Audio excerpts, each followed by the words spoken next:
Manish Mehta, and I'm going to explain about electromagnetic damping. So here we will measure the logarithmic decrement, and from that we will try to find the damping coefficient. So here we have electromagnet here. There is metal. So when there will be when here it will be magnetized, so it will show some damping here. Now to measure the angle, I have used angle sensor.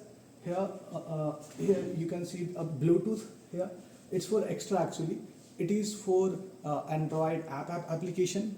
Here I'm doing it in a desktop application.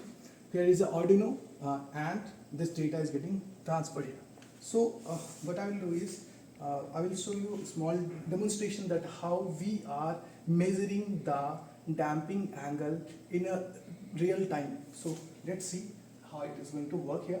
So here it is a pendulum, and I will release it from some height, and you will see here a very interesting figure or graph. So I'll start reading the character here, and I will do the start work. So here you can see the data is getting plotted. Please come closer. And it is getting damped here, right? So this is logarithmic decrement. So we have formula in our vibration of logarithmic decrement in terms of damping coefficient. By using that, we can find the damping coefficient. Let me stop it because it will keep reading the data. It has already damped, but you can see the data is continuously measured here in a real time. So we can measure the damping coefficient from this one. So this graph is basically for the angle versus time. Okay.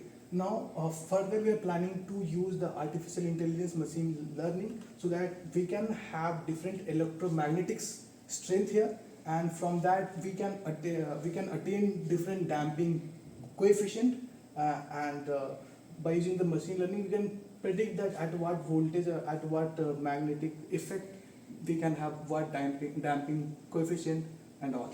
So if we want a very higher damp, then we have to increase that much voltage for that much amount of time. So these all things can be done. So this is basically an Internet of Things. That's it. Thank you so much.